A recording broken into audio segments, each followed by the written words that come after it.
त्यही हिसाबमा अब कम्पनीको क्यास फ्रम अपरेटिङ एक्टिभिटिज कस्तो हुनुपर्छ हैन भन्ने कुरा हामीले एनालिसिस गर्छौँ। जस्तै कि फर इक्जाम्पल स्टार्टअप कम्पनीको केसमा चाहिँ नर्मली सुरुको अवस्थामा क्यास फ्रम अपरेसन चाहिँ नेगेटिभ हुनसक्छ। अनि कम्पनी जब म्याच्युर हुँदै जान्छ त्यसले नेगेटिभ क्यास फ्लोलाई पोजिटिभ क्यास फ्लोको रूपमा स्विङ गर्न सक्नुपर्छ। भनेको मतलब पोजिटिभ क्यास फ्लो जेनेरेट गर्न सक्नुपर्छ। जति अपरेसनबाट प्राप्त हुने क्यास फ्लो पोजिटिभ हुन्छ त्यति नै कम्पनीको इन्भेस्टमेन्ट एक्टिभिटिजको लागि जति पनि फाइनेन्सिङ रिक्वायरमेन्ट हुन्छ त्यो फाइनेन्सिङ रिक्वायरमेन्टको लागि कम्पनीले एक्सटर्नल सोर्समा रिलाय गर्नु पर्दैन। कम्पनीले इन्टरनल सोर्सबाट नै बढीभन्दा बढी आफ्नो इन्भेस्टमेन्ट रिक्वायरमेन्ट चाहिँ पुरा गर्न सक्छ भन्ने हामीले यसरी भन्यौँ।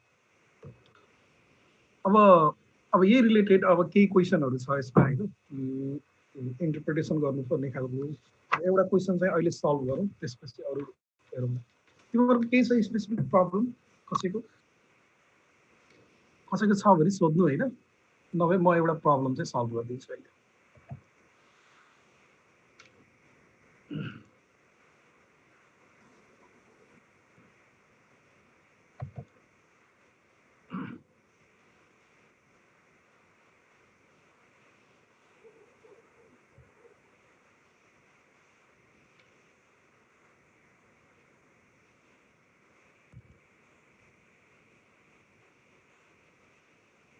Okay, let's see problem 8 है। सबैले एकचोटि क्वेसन नम्बर 8 हेरौँ।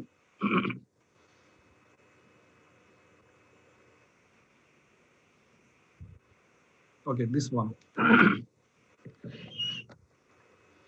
Problem 8.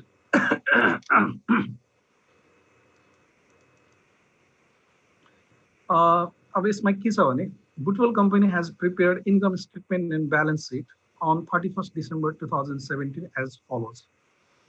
अब यो हामीलाई first of all income statement दिएको छ हैन, एउटा कम्पनीको sales revenue, cost of goods sold minus गरेर ग्रस मार्जिन आएको छ। अनि अपरेटिङ एक्सपेन्सेसहरू घटाएर यो टोटल अपरेटिङ एक्सपेन्सेस 21,700 यो घटाएर 32,000 मा यो चाहिँ 10,300 अपरेटिङ इन्कम आएको छ। Loss on sale of land 2,500, earnings before tax 7,800 अनि इन्कम ट्याक्स एक्सपेन्सेस 2,600 गरेर earning after tax or net income 5,200 छ।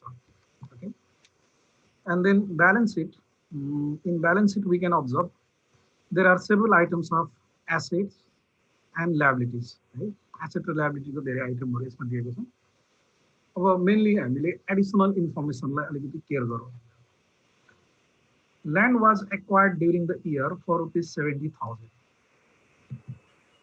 यो वर्षमा हामीले 70,000 को ल्यान्ड चाहिँ खरिद गरेको रहेछ। अनि number B, a piece of land was sold during the year for ₹27,500. Its original cost was ₹30,000. एउटा piece of land चाहिँ हामीले 27,500 मा सेल गरेको रहेछौँ र यसको ओरिजिनल कस्ट चाहिँ 30,000 छ। भनेपछि यहाँनिर एउटा कुरा के ध्यान दिनुपर्छ भने ल्यान्ड भनेको नन डिप्रिसिएबल एसेट हो, त्यसको डिप्रिसिएसन हुँदैन ल्यान्डको नर्मली हैन। त्यस कारणले 30,000 कस्ट भएको ल्यान्डलाई 27,500 मा सेल गर्यो भने हामीलाई यहाँनिर 2,500 हाम्रो केवल लस भयो। यो लस चाहिँ हामीले यो इन्कम स्टेटमेन्टमा देखिनुपर्छ यो लस। जस्तै यहाँ हेऱ्यो भने यहाँ loss on sale of land भनेर 2,500 छ नि, त्यो 2,500 भनेको यो 27,500 चाहिँ 30,000 बाट सबट्र्याक्ट गरेर आएको एमाउन्ट हो। A specialized piece of equipment costing ₹60,000 was acquired in exchange for capital stock in the company. अब यो सी नम्बरले भनेको के हो भने कम्पनीले एउटा स्पेशल पिस अफ इक्विपमेन्ट चाहिँ 60,000 को खरिद गरेको छ, तर त्यो खरिद गर्दाखेरि क्याशमा खरिद गरेको होइन।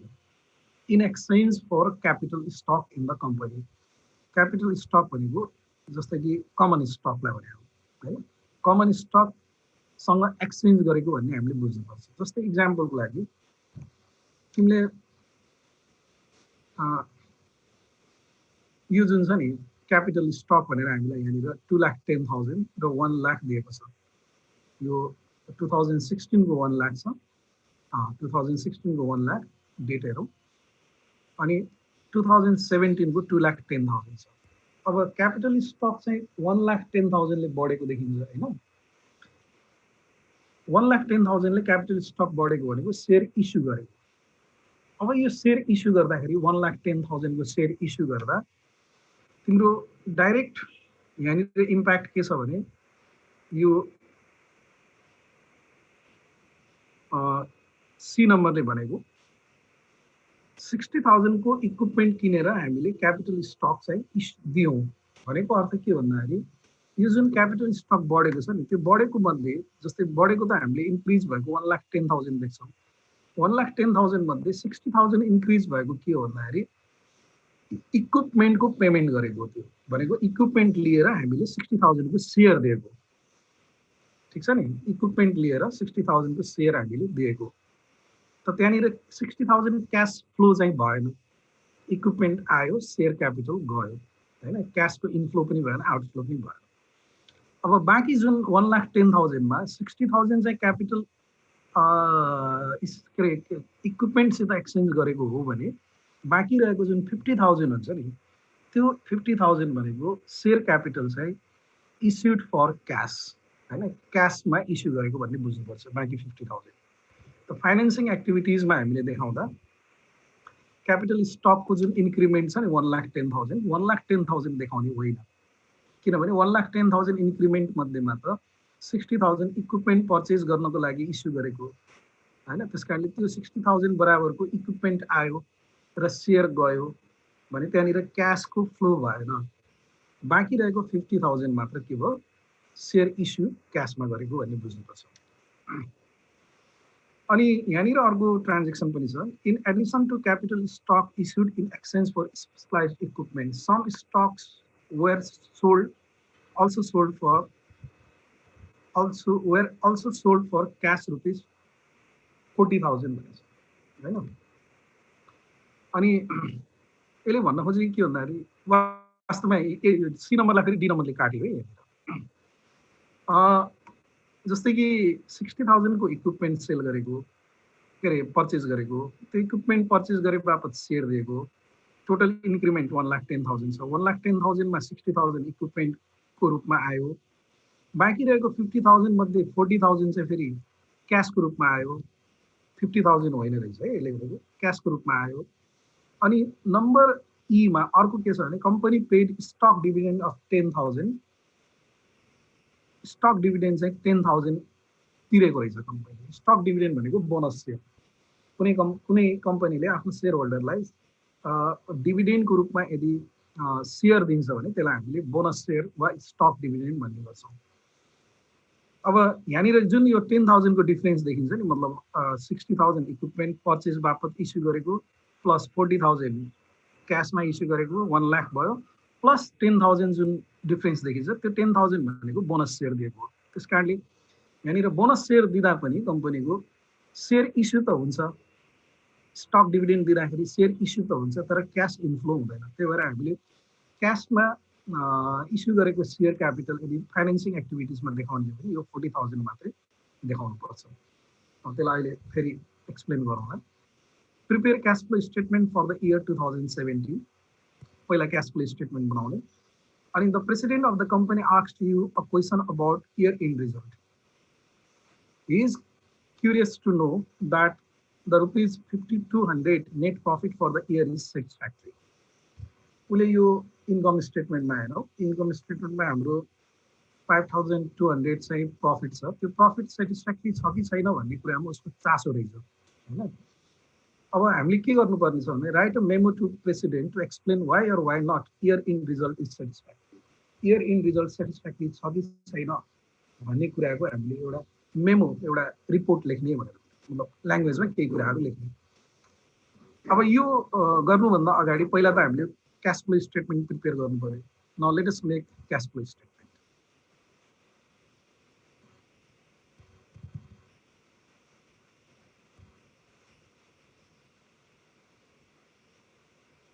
मैले यसलाई माथिबाट कपी गरेँ।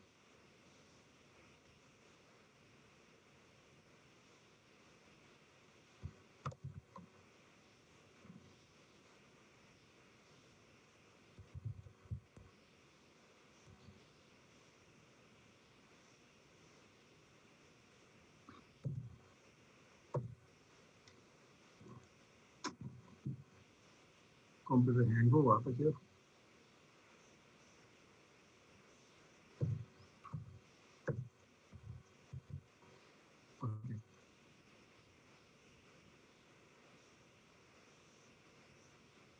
problem 8 है problem 8 solution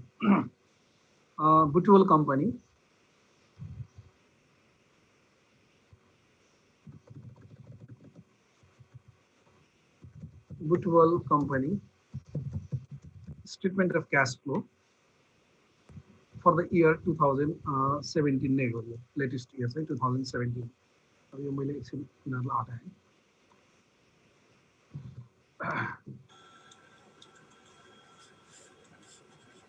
ल अब हामीले पहिला cash from operating activities calculation गर्छौँ cash from operating activities income statement दिएको छ डाइरेक्ट मेथडबाट गरौँ त यो भनेको first of all number A मा cash sales and collection from customer यो गर्छौँ हैन अब इन्कम स्टेटमेन्टमा हेरौँ त एकचोटि त्यहाँनिर सेल्स रेभेन्यू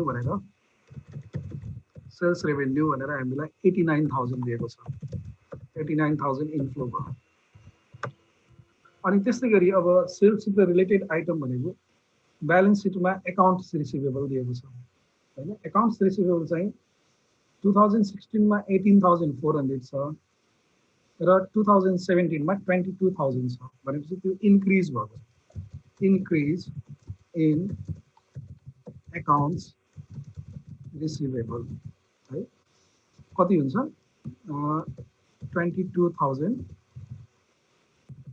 minus 18,400 गर्दाखेरि यो चाहिँ 3,600 भयो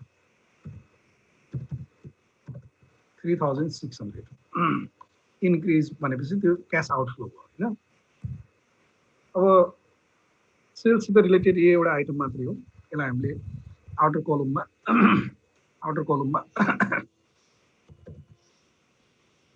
गरौँ कति आउँछ 85,400 अनि नम्बर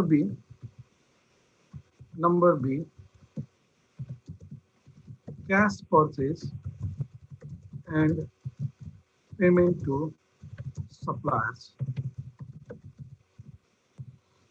अब पर्चेज भनेर डाइरेक्ट पर्चेज दिएको छैन हामीलाई कस्ट अफ गुड्स सोल्ड दिएको छ cost of goods sold income स्टेटमेन्टमा हेरौँ कस्ट अफ गुड्स सोल्ड चाहिँ 57,000 छ यो 57,000 आउटफ्लो हो अब मैले हिजो पनि भनेको थिएँ कस्ट अफ गुड्स सोल्ड दिँदाखेरि हामीले ब्यालेन्स सिटमा भएको इन्भेन्ट्रीलाई एडजस्टमेन्ट गर्नुपर्ने हुन्छ ब्यालेन्स सिटको इन्भेन्ट्री एकचोटि हेरौँ त इन्भेन्ट्री चाहिँ 25,400 17 मा छ र 16 मा 20,500 यो इन्क्रिज भएको छ हैन इन्क्रिज इन इन्भेन्ट्री कति इन्क्रिज भएको छ भन्दाखेरि 25,400 माइनस 20,500 भनेको कति हुने भयो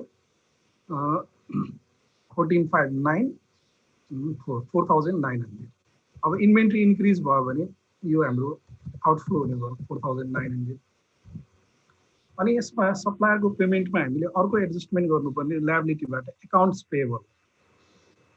पेबलको ब्यालेन्स पनि इन्क्रिज भएको छ लायबिलिटीमा हेरौँ इन्क्रिज इन एकाउन्ट्स पेबल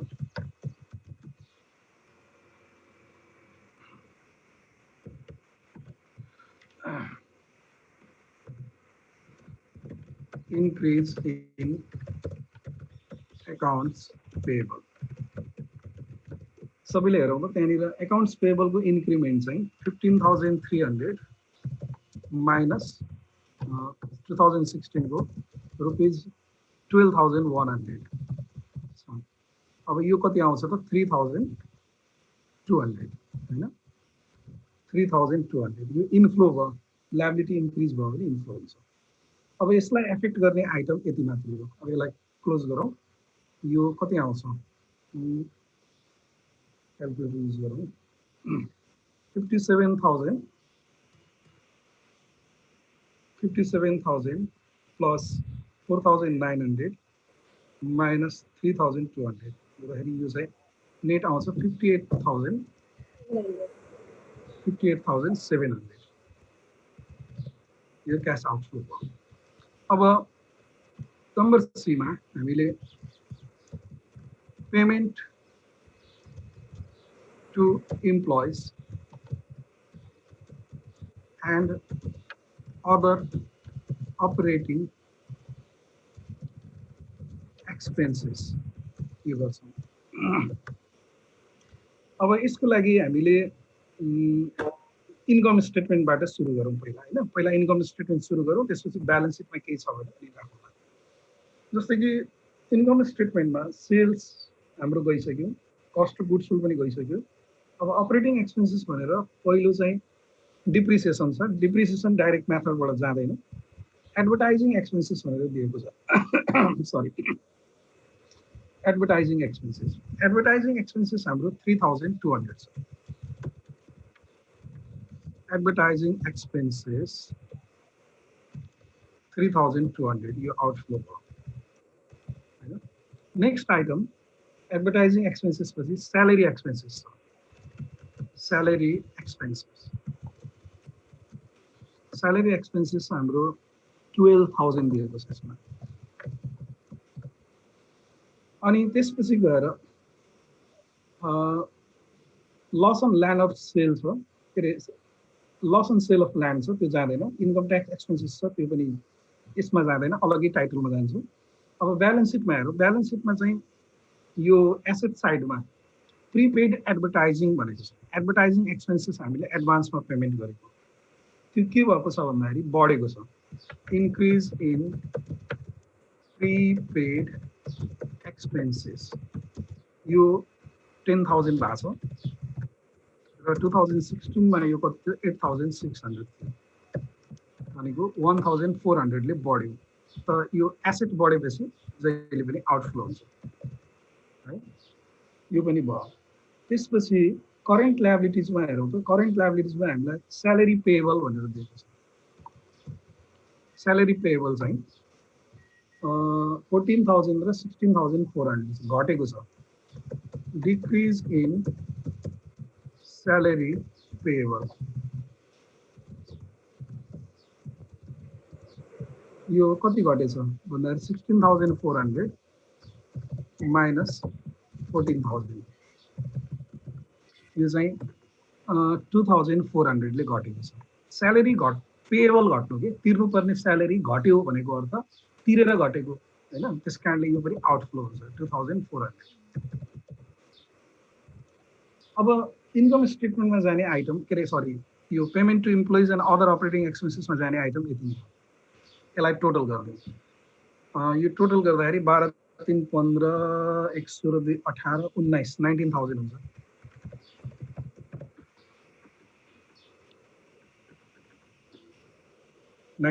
है। अब यसपछि हामीले अर्को टाइटलमा देखाउने number D payment to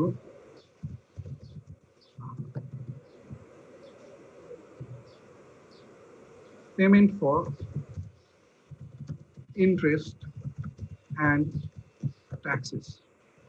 interest र ट्याक्सको लागि गर्ने पेमेन्ट अर्को देखाउने।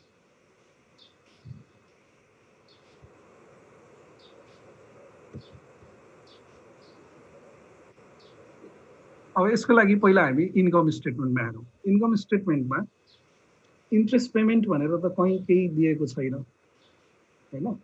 अब कम्पनीले लङ टर्म लायबिलिटी प्रयोग गरेकै छैन, यसको करेन्ट लायबिलिटिज मात्रै छ। करेन्ट लायबिलिटिज भनेको नन इन्ट्रेस्ट बेरिङ लायबिलिटिज हो, नोट्स पेएबल बाहेक। नोट्स पेएबल पनि छैन र लङ टर्म लोनहरू पनि छैन, त्यही भएर इन्ट्रेस्ट पेमेन्ट कम्पनीको छैन।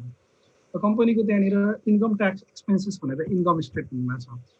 इन्कम स्टेटमेन्टमा एक्चुअली सबैले हेरौँ त इन्कम स्टेटमेन्टमा इन्कम ट्याक्स एक्सपेन्सेस भनेर कति दिएको छ। इन्कम ट्याक्स एक्सपेन्सेस भनेर हामीलाई यो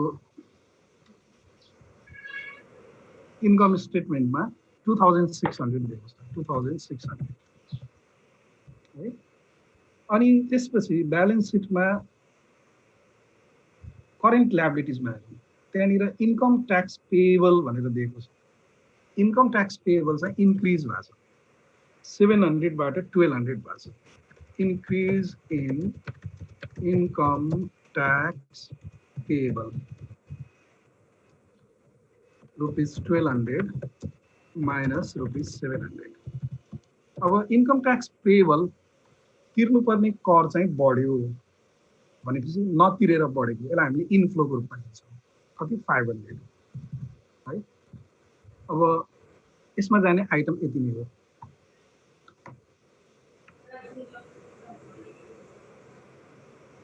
हजुर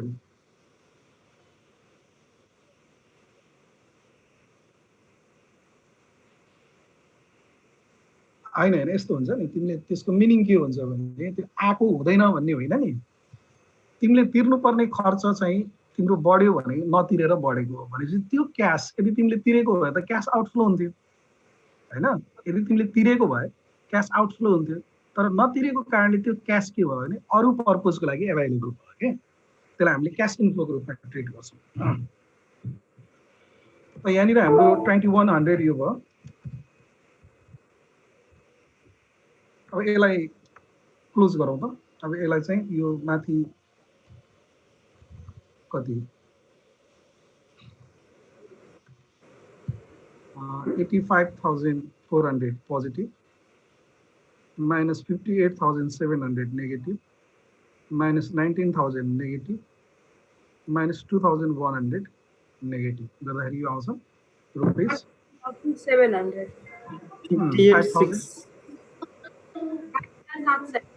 5,600 आउँछ। यो चाहिँ 5,600 यसलाई मैले यसो गरेँ।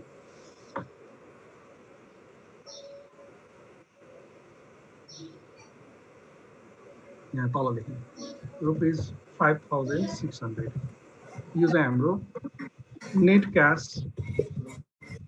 provided by operating activities. Okay, now number 2.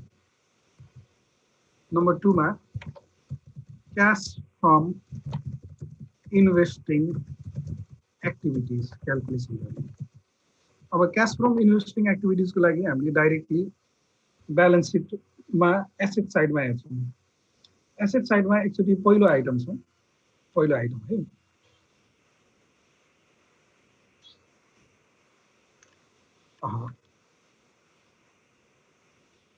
पहिलो आइटम एकचोटि हेरौँ त, त्यो फिक्स एसेट्सहरुको ल्यान्ड भनेर दिएको छ। ल्यान्ड चाहिँ 80,000 बाट बढेर 1,20,000 भएको छ। 40,000 ले ल्यान्ड बढेको छ भनेछ हैन। तर यो ल्यान्डसित रिलेटेड नम्बर ए र बी मा हाम्रो एडिसनल इन्फर्मेसन दिएको छ, त्यो कुरा ख्याल गर्नु। Land was acquired during the year for ₹70,000 भनेछ। यो वर्षमा हामीले 70,000 मा ल्यान्ड किन्यौं भनेछ हो। यदि 70,000 मा ल्यान्ड किनेको भए त ब्यालेन्स सिटमा किनेको हो भने ब्यालेन्स सिटमा ल्यान्ड पनि 70,000 ले नै बढ्नु पर्छ हैन र। कुरो बुझिरहेछ नि सबैले, 70,000 ले नै बढ्नु पर्छ। तर ब्यालेन्स सिटमा जम्मा 40,000 ले बढेको छ। त्यो किन भनेपछि बी नम्बरको ट्रान्जेक्सनले त्यसलाई क्लियर गर्छ। बी नम्बरमा हामीले 30,000 कस्ट भएको ल्यान्ड चाहिँ सेल गरेका छौँ। 30,000 कस्ट भएको ल्यान्डलाई सेल गरेका छौँ, तर त्यसलाई कति बा 27,500 मा सेल गरेका छौँ। 2,500 लस भएको छ। त्यो लस चाहिँ इन्कम स्टेटमेन्टमा देखिएको छ। त्यही भएर हामीले अब यहाँनिर देखाउँदाखेरि पर्चेज अफ ल्यान्ड भनेर 70,000 देखाउनु पर्यो, एडिसनल इन्फर्मेसनमा दिएको, र सेल अफ ल्यान्ड भनेर हामीले सेल गरेर क्यास इन्फ्लोहरू कति 27,500 दिएको।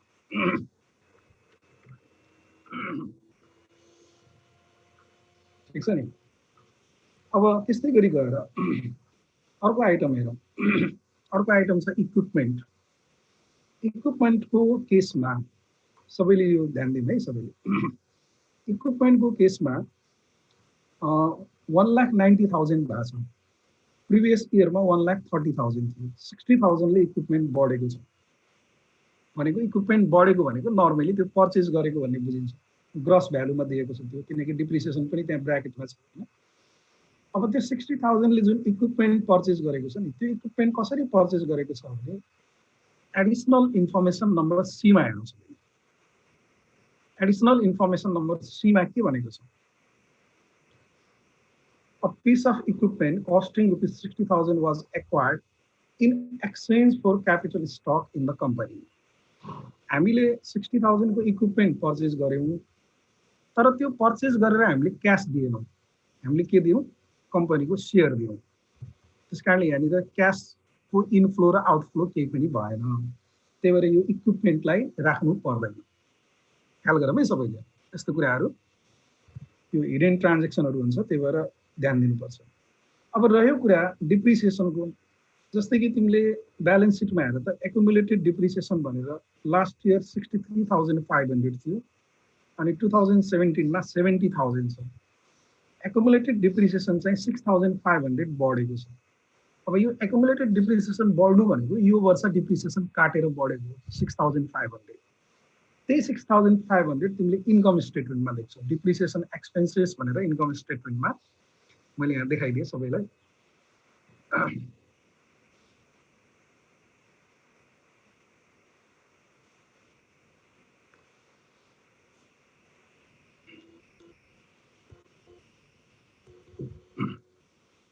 ल यसमा हेरौँ है जस्तै यो डिप्रिसिएसन चाहिँ 63,500 बाट इन्क्रिज भएर 70,000 भएको छ so it has been increase by rupees 6,500 in the year 2017 भनेको अर्थ 2017 मा डिप्रिसिएसन चाहिँ किनकि यसको अरु कुनै ट्रान्ज्याक्सन छैन नि त डिप्रिसिएसन चाहिँ यहाँ छ नि इन्कम स्टेटमेन्टमा दिएको 6,500 यो वर्षको डिप्रिसिएसन थपेर यो बढेको हो भन्ने बुझ्नुपर्छ है एक्युमुलेटेड डिप्रिसिएसन त्यही भएर अब फाइनल एन्सर हाम्रो के भयो भने इक्विपमेन्ट 60,000 ले बढेछ त्यो पर्चेज गरेर बढेको अकॉर्डिङ टु यो note number C 60,000 equipment was purchased acquired भनेको purchase in exchange for capital stock तर त्यो इक्विपमेन्ट पर्चेज गरे बापत हामीले क्याश पेमेन्ट गरेनौं सम्बन्धित पार्टीलाई हामीले कम्पनीको शेयर दियौं 60,000 को त्यही भएर अब यहाँनिर के भयो भने यो ट्रान्ज्याक्सन एक अर्कासित क्यान्सल आउट भयो यसमा क्याश इनफ्लो पनि भएन आउटफ्लो पनि भएन है त्यही भएर इक्विपमेन्टलाई देखाउनु पर्दैन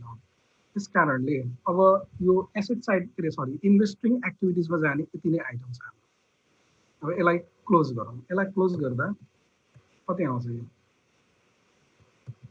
क्याल्कुलेट गरौँ त cash used in investing activities कति आउँछ युज्ड भनेपछि 42,500 आउँछ 40 50 70 42,500 ल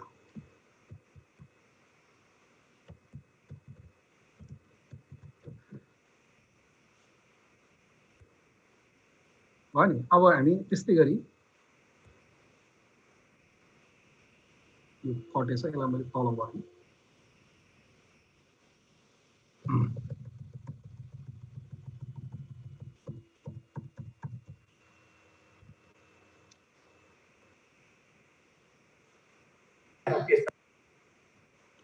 अब त्यस्तै गरी नम्बर 3 मा हामीले नम्बर 3 मा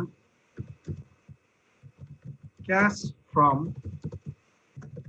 financing activities calculation गर्छौं है cash from financing activities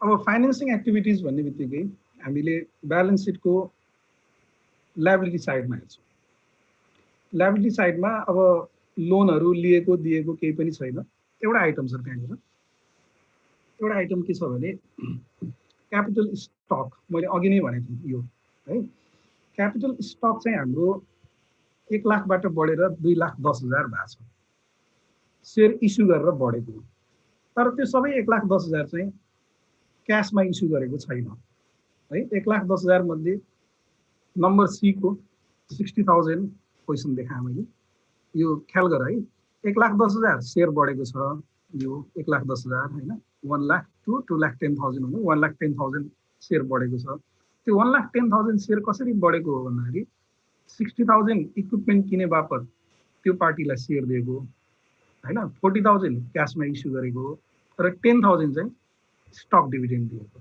त्यसले गर्दाखेरि यहाँनिर के हुन्छ भने इक्विपमेन्टसित सेयर साटेपछि क्यास आउँदैन अनि स्टक डिभिडेन्डको रूपमा यदि सेयर इस्यु गर्यो भने स्टक डिभिडेन्डको रूपमा बोनस सेयरको रूपमा त्यसमा पनि क्यास आउँदैन त क्यास आउने भनेको त यो 40,000 मात्रै हो त्यही भएर हामीले यहाँनिर के देखाउने भन्दाखेरि issue of shares for cash भनेर यो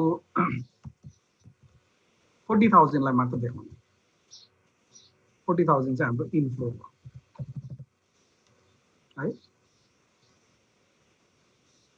अनि नेक्स्ट आइटम अर्को हेरौँ अब कम्पनीले डिभिडेन्ड तिरेको छ भनेको छ के कम्पनी लास्ट आइटम हेर्नु त सबैले company paid stock dividend 10,000 and remaining for cash कम्पनीले स्टक डिभिडेन्ड चाहिँ 10,000 तिरेको बाँकी क्यास डिभिडेन्ड तिरेको भन्छ यसलाई हामीले कसरी हेर्नुपर्छ भने तिमीले जस्ट यो ब्यालेन्स सिटको लास्ट आइटम हेर रिटेन अर्निङ भनेर है अब तिम्रो लास्ट इयर हाम्रो प्रॉफिट 70 प्रॉफिटको ब्यालेन्स रिटेन अर्निङको ब्यालेन्स चाहिँ 74,300 थियो है रिटेन अर्निङको ब्यालेन्स अनि यो वर्ष हाम्रो 5,200 प्रॉफिट भएको छ इन्कम स्टेटमेन्टले देखाएको अब तिमीले यसलाई क्याल्कुलेटर हातमा समात है सबैले लास्ट इयरसम्म हाम्रो रिटेन अर्निङ ब्यालेन्स चाहिँ 74,300 थियो प्लस यो वर्ष 5,200 प्रॉफिट भयो टोटल कति हुनुपर्छ 79,500 हुनुपर्छ अब 79,500 हुनुपर्नेमा हामीसँग रिटेन अर्निङको ब्यालेन्स कति बचेछ 68,900 मात्रै बचेछ अब यसलाई एउटा सिम्पल उ गरेर गर्ने हो भने सरी जस्तै यो यसमै मैले गरौँ न यहाँनिर एउटा वर्किङ नोट गरौँ है जस्तै कि मैले टेबलै बनाऊँ जस्तै कि opening balance statement of retain earning भएको है opening balance of retained earnings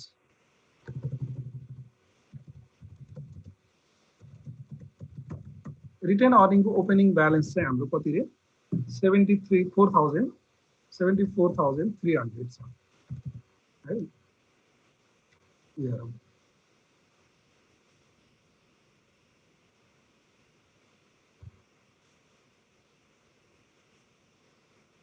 74,300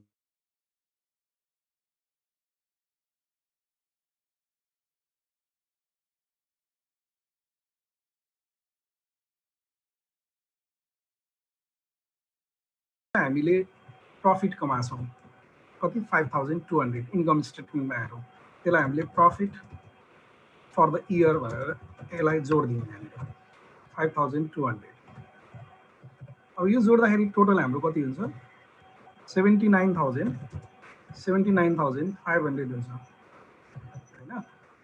अब यो 79,500 हुनुपर्नेमा हाम्रो क्लोजिङ ब्यालेन्स कति बचेको छ रिटेन अर्निङको क्लोजिङ ब्यालेन्स बचेको छ जम्मा closing balance of retain earnings balance सिटमा हेरौँ त क्लोजिङ ब्यालेन्स कति छ 68,900 छ भनेपछि कति आयो यो घटाउँदा 15 मा 9 घटे 6 हैन 600 0 अनि 1 10,600 आयो अब यसको मतलब के हुन्छ भने हाम्रो लास्ट इयरसम्मको टोटल रिटेन अर्निङ रिजर्भको ब्यालेन्स प्रॉफिटको रिजर्भ एकुमुलेटेड प्रॉफिट पनि भन्छ त्यसलाई त्यो सञ्चित नाफा पनि भन्छ त्यो रिटेन अर्निङ भनेको सञ्चित नाफा हो त्यसलाई हामीले एकुमुलेटेड प्रॉफिट पनि भन्छ लास्ट इयरसम्म हाम्रो एकुमुलेटेड प्रॉफिट चाहिँ 74,300 थियो यो वर्ष प्रॉफिट थपियो 5,200 टोटल ब्यालेन्स 79,500 पुगेको थियो तर हाम्रो ब्यालेन्स सिटमा 68,900 मात्र देखियो भनेपछि 10,600 कम देखियो भनेको अर्थ यो डिभिडेन्ड तिरेर कम देखेको हैन र अब यो डिभिडेन्ड मध्येमा तिमीले क्वेशनले भनेको छ नि क्वेशनले के भनेको छ भन्दाखेरि स्टक डिभिडेन्ड 10,000 तिरेको रहेछ बोनस सेयर स्टक डिभिडेन्ड भनेको रिटेन अर्निङलाई सेयरमा कन्भर्ट गरेको 10,000 अनि रिमेनिङ बाँकी रहेको जुन 600 देखिन्छ यहाँनिर, यो रिमेनिङ 600 चाहिँ क्यास डिभिडेन्ड हुन्छ। त्यो ई नम्बरले भनेको त्यही हो, क्यास डिभिडेन्ड पेड चाहिँ 600 हुने भयो।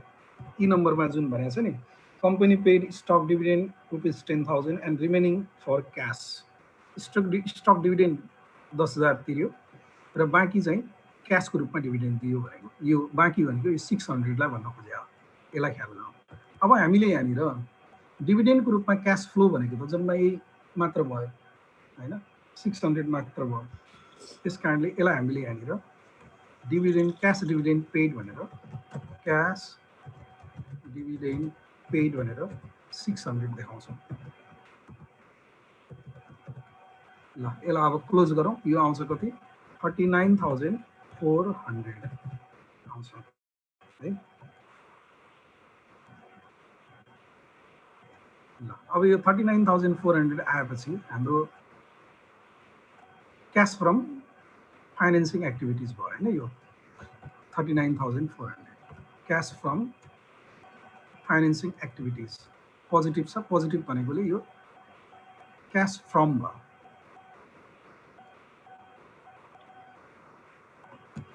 Cash provided by financing activities 39,400। अब यसलाई क्लोज गरौँ त। क्लोज गर्दाखेरि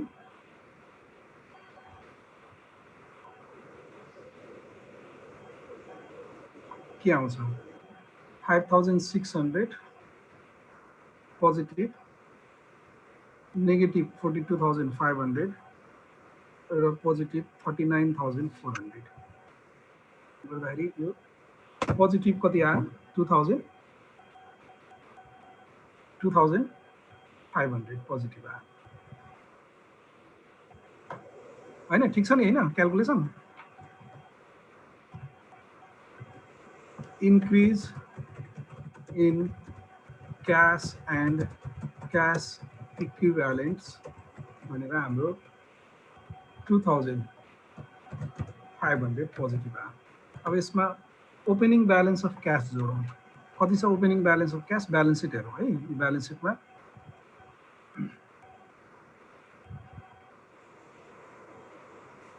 ओपनिङ ब्यालेन्स अफ क्यास चाहिँ 9,500 छ। यो यसलाई जोडिदिउँ। Opening balance of cash, opening balance of cash and cash equivalents 9,500। अब फाइनली के हुने भयो त,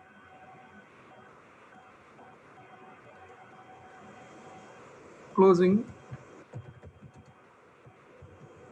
balance of cash and cash equivalents कति हुने भयो, ₹12,500 12,000 हुने भयो, सरी 12,000।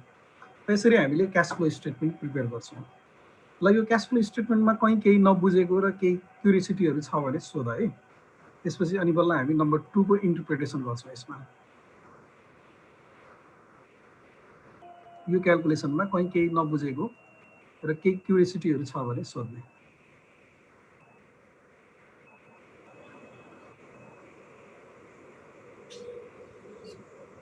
स्क्रिन अलि तल रोल गरिदिनु लास्टको।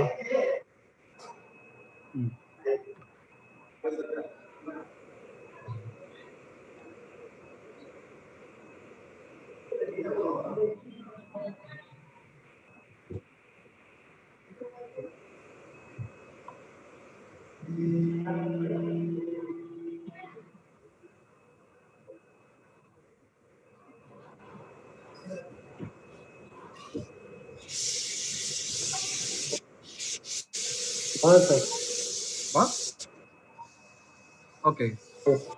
अब यसमा केही कन्फ्युजन के छ?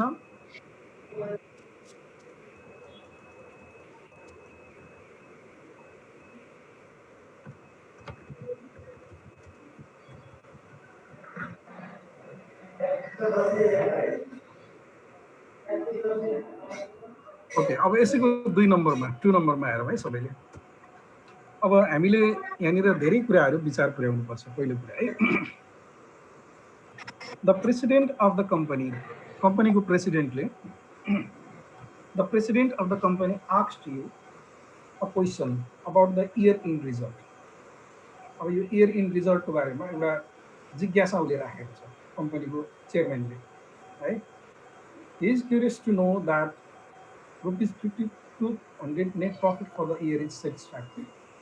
यो वर्षको जुन 5200 नेट प्रफिट आएको छ नि, अघि हामीले इन्कम स्टेटमेन्टमा पनि हेऱ्यौँ, त्यो सेटिस्फ्याक्ट्री छ कि छैन भन्ने कुरामा उसको एउटा क्युरियोसिटी छ। ठिक हो वा होइन? Write a memo to president to explain why or why not year end result is satisfactory. Year end result चाहिँ सेटिस्फ्याक्ट्री किन छ छैन त्यो कुराको बारेमा हामीले यहाँनिर एक्सप्लानेसन दिँदैन। ल भनौँ त 5200 प्रफिट चाहिँ सेटिस्फ्याक्ट्री छ?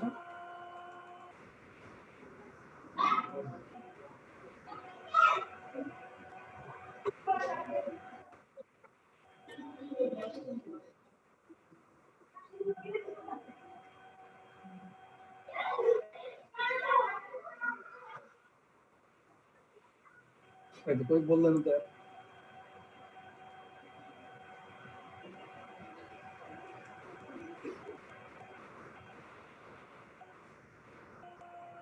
सुनिल गुप्ता त बोलौँ।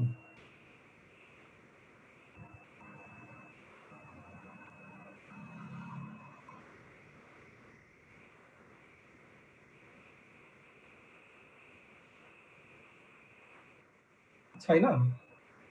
किन?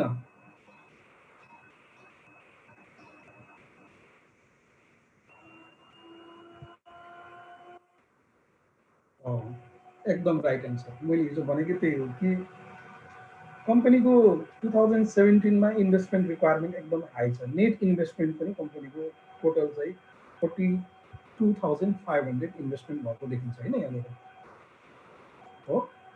अब नर्मली के हुन्छ भने यो 42,500 इन्भेस्टमेन्ट रिक्वायरमेन्ट सेटिस्फाई गर्नको लागि कम्पनी चाहिँ इन्टरनल सोर्स भन्दा, क्यास फ्रम अपरेसन भन्दा कम्पनी चाहिँ फाइनेन्सिङ, एक्सटर्नल फाइनेन्सिङमा बढी निर्भर हुनु परेको छ होइन र? निर्भर हुनु परेको छ। त्यस कारणले कम्पनीको जुन त्यो नेट प्रफिटको फिगर छ नि, नेट प्रफिटको फिगर चाहिँ, नेट प्रफिटको फिगर र net cash provided by operating एक्टिभिटिजको एमाउन्ट चाहिँ लगभग उस्तै छैन, 5600 5200 होइन। त्यसले गर्दाखेरि कम्पनीले जति पनि क्यास जेनेरेट गरेको छ नि, अपरेटिङ एक्टिभिटिजबाट कम्पनीको सफिसियन्ट क्यास जेनेरेट भएको देखिन्न। कम्पनीको नियमित दिनानुदिनको जुन कार्य सञ्चालन हुन्छ त्यो कार्य सञ्चालनबाट सफिसियन्ट क्यास जेनेरेट भएको देखिँदैन, जसको कारणले गर्दा कम्पनीलाई आफ्नो इन्भेस्टमेन्ट रिक्वायरमेन्ट सेटिस्फाई गर्नको लागि के गर्नु परेको छ त, फाइनेन्सिङ सोर्सहरूमा, एक्सटर्नल फाइनेन्सिङको सोर्समा डिपेन्ड हुनु परेको छ, बढी रूपमा डिपेन्ड हुनु परेको छ। त्यस कारणले 2017 को प्रफिट फिगर होइन, 2017 को जुन एउटा अपरेटिङ रिजल्ट छ त्यो अपरेटिङ रिजल्ट सेटिस्फ्याक्ट्री छैन भन्ने हाम्रो कन्क्लुजन हुन्छ होइन। अब यसलाई लेख्दाखेरि चट्ट भाषा मिलाएर लेख्नु। ल अहिले त म लेखिदिन्छु के अरे, जाँचमा तिमीहरू लेख्नु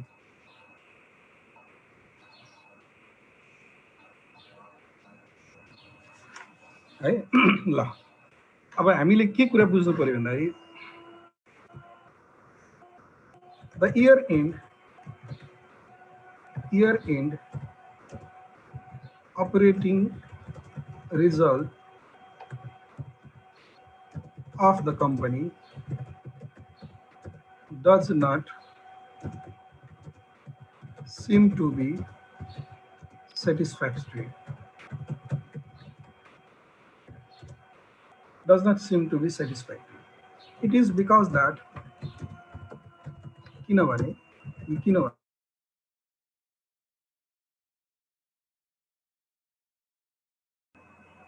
यो मैले एउटा ह्यान्डआउट्स तिमीहरूलाई सुन न, तिमीलाई मैले यो बनाइदिएको छु, यो ह्यान्डआउट्स होइन, यसलाई राम्ररी पढ्ने।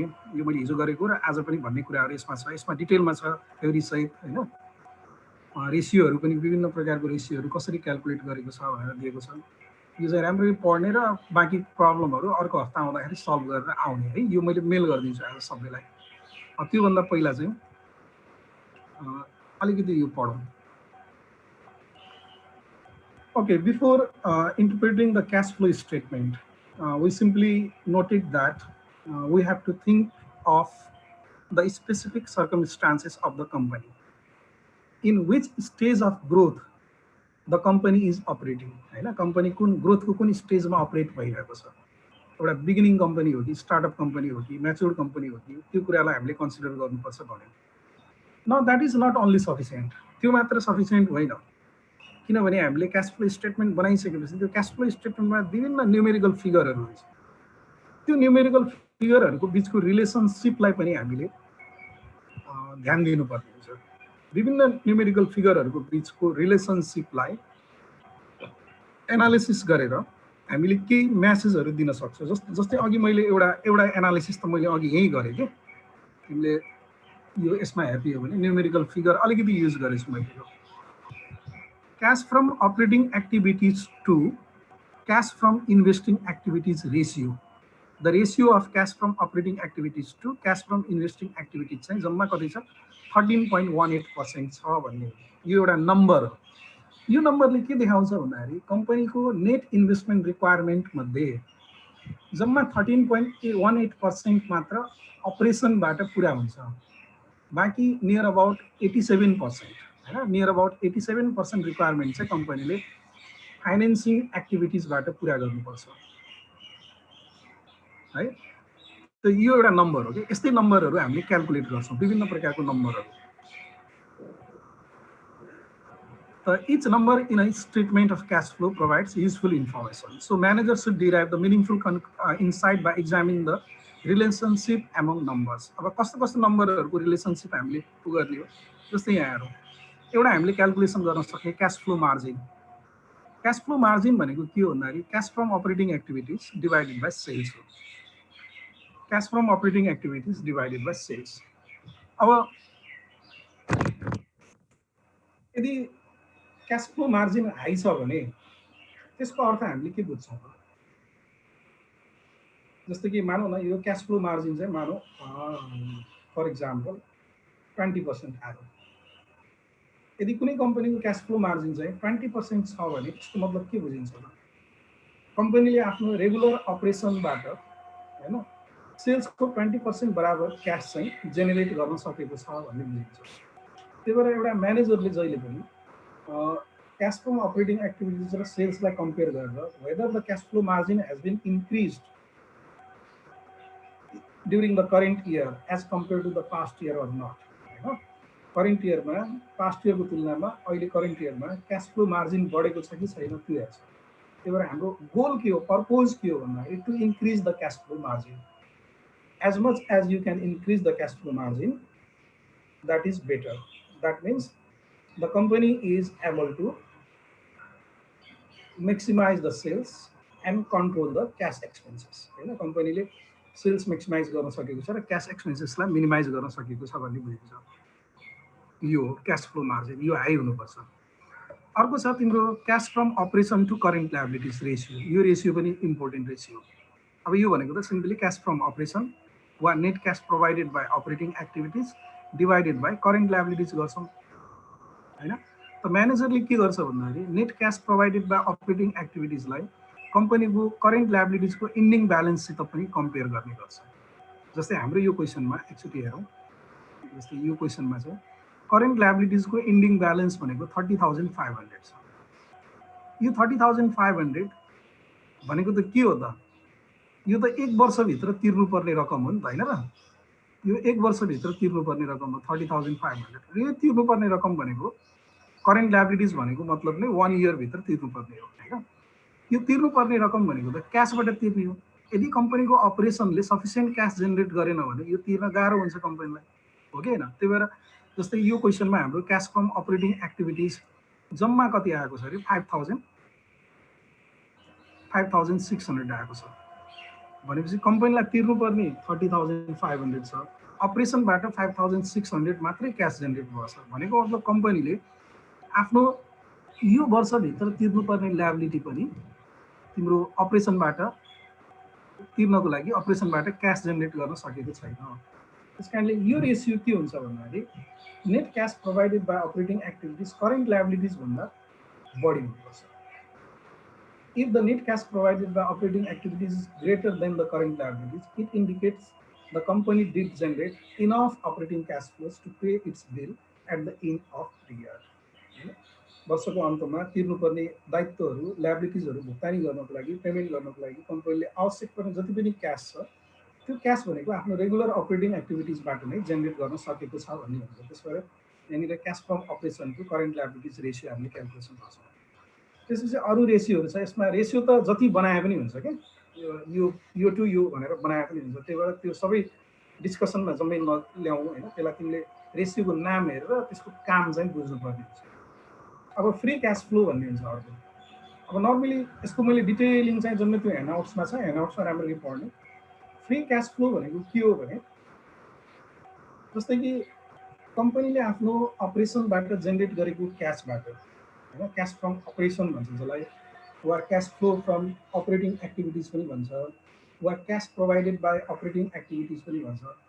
त्यो कम्पनीले आफ्नो रेगुलर अपरेसनबाट जेनेरेट गरेको क्यासले कम्पनीको क्यापिटल एक्सपेन्डिचर भनेको प्रपर्टी प्लान्ट इक्विपमेन्टहरू जुन खरिद गर्छ नि, जस्तै अघि हामीले ल्यान्ड पर्चेज अफ ल्यान्ड भनेर भन्यौँ, त्यो क्यापिटल एक्सपेन्डिचर पुरा गर्न सक्नुपर्छ र सेयर होल्डरलाई डिभिडेन्ड तिर्न सक्नुपर्छ। त्यो डिभिडेन्ड तिरेर बचेको क्यासलाई हामीले फ्री क्यास फ्लो भन्छ। त नर्मली के हुनुपर्छ भन्दाखेरि कुनै पनि कम्पनीको फ्री क्यास फ्लो चाहिँ नेगेटिभ जेनरली हुनु हुँदैन, नेगेटिभ नभएकै राम्रो, जिरो हुनसक्छ। जिरो भयो भने त्यसको अर्थ के बुझिन्छ भन्दाखेरि कम्पनीले आफ्नो अपरेटिङ एक्टिभिटिजबाट जेनेरेट भएको क्यासले यसको क्यापिटल एक्सपेन्डिचरको निड, पुँजीगत खर्चको निड चाहिँ पुरा गर्न सकेको छ, प्रपर्टी प्लान्ट इक्विपमेन्टहरू खरिद गर्ने जुन आवश्यकता छ त्यो पुरा गर्न सकेको छ र जस्ट डिभिडेन्ड तिर्न सकेको छ भन्ने देखिन्छ।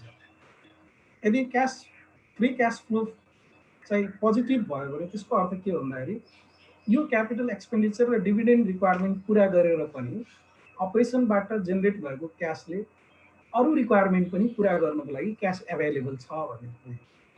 त्यही भएर फ्री क्यास फ्लो सामान्यतया नेगेटिभ हुनु हुँदैन, जिरो वा पोजिटिभ हुनुपर्छ। अझ पोजिटिभ भएको राम्रो होइन।